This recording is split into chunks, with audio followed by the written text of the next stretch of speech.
Jacques Derrida and his philosophy of deconstruction is a very complex thing. If you want to read his works, the main ones, he has tons of them, but I'm talking about the main ones, which are like kind of laid the groundwork in the late 60s ish kind of time.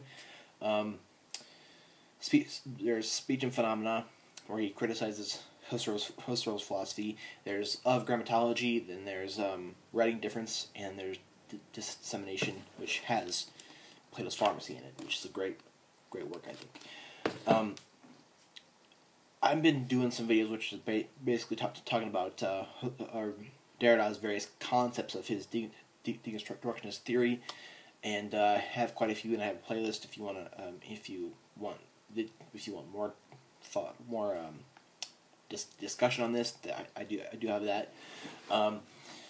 In this video, I kind of just want to explain, because we all know his philosophy by the name of deconstruction. That we all know that name, but we don't all know we don't all know what it means. So in this video, I kind of want to speak to that. I want to say a little bit about what that is.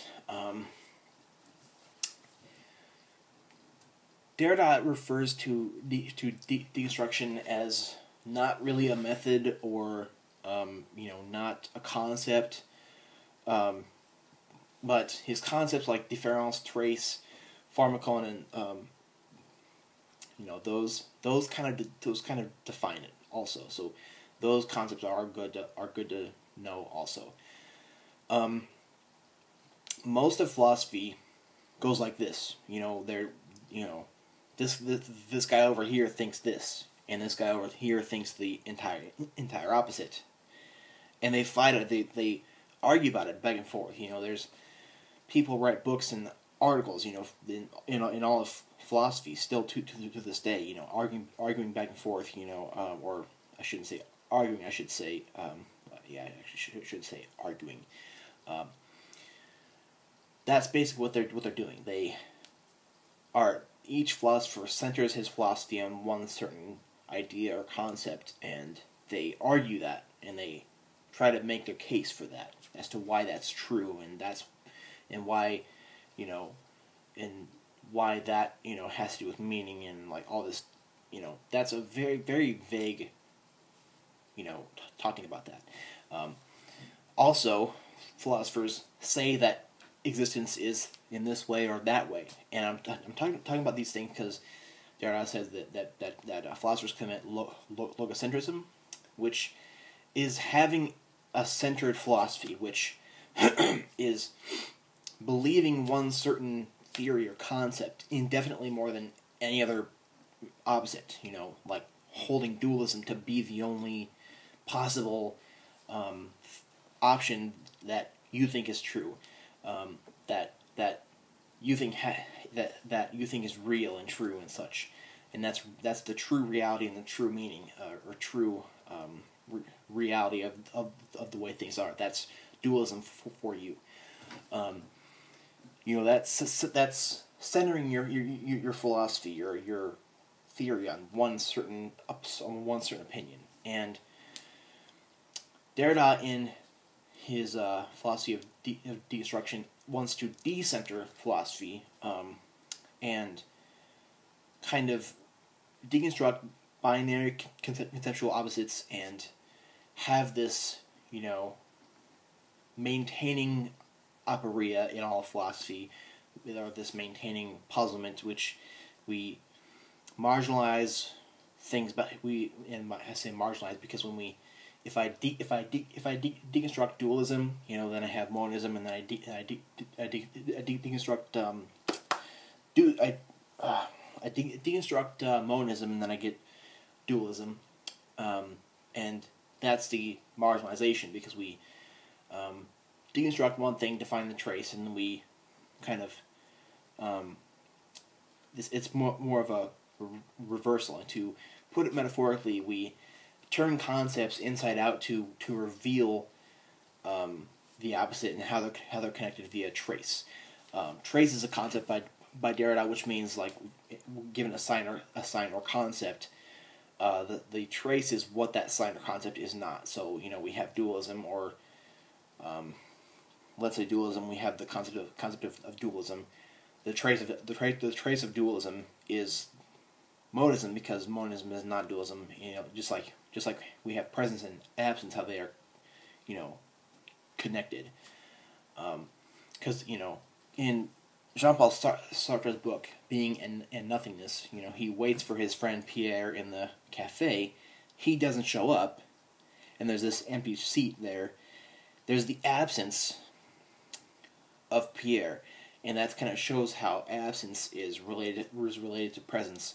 And that's sometimes they question, is the nothing a thing? Or because like how being and non-being are intensely related, and how absence and presence are intensely related.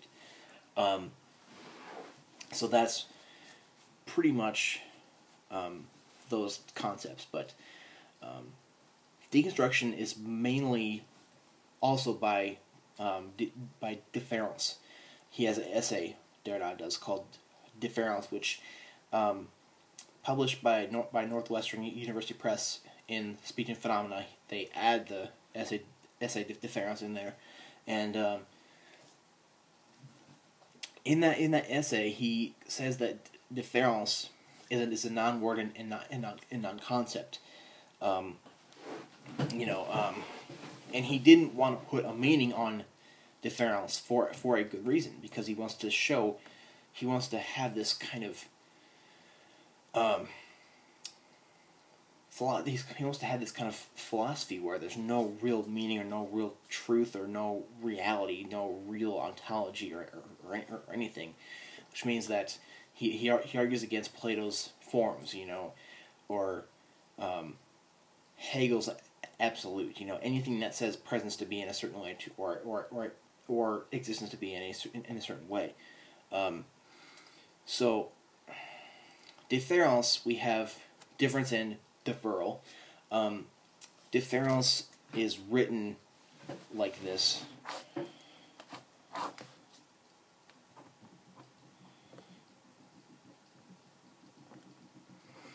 Sorry.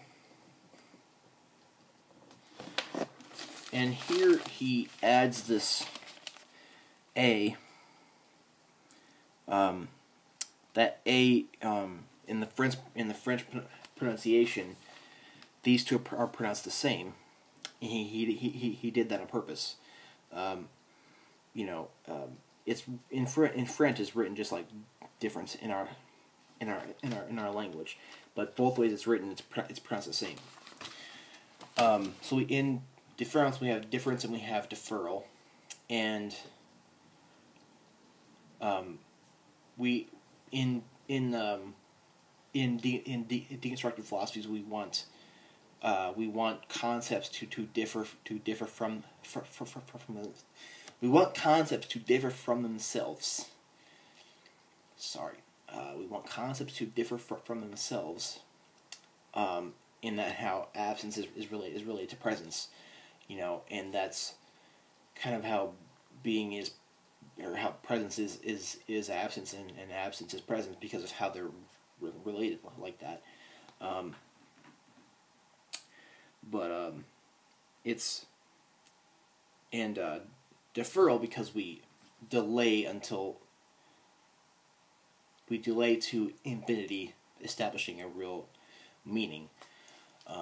So what is deconstruction? Christopher Norris, he had a book that he wrote about Derrida, or his philosophy, where he said that Derrida doesn't really think of it as a method, but Christopher Norris thinks it is a method, and I personally think it is a method, because it's a method when you take deconstruction and deconstruct philosophies that are logocentric and have a certain metaphysics. So that's what it is. In my personal opinion, it's a method. Same with Christopher Norris, who is a writer about Derrida. It really is a method which kind of has the goal of aporia in philosophy, to constantly have reversal from philosophy being centered, and to constantly have puzzlement and to constantly, never come to a established meaning or truth or reality or any kind of ontology either. So, if you think I've messed up this thing, or if you think I've messed a certain thing up, please comment. I'd love to discuss with you. Also, if you're trying to understand Derrida's work, I encourage you to search among YouTube and other resources like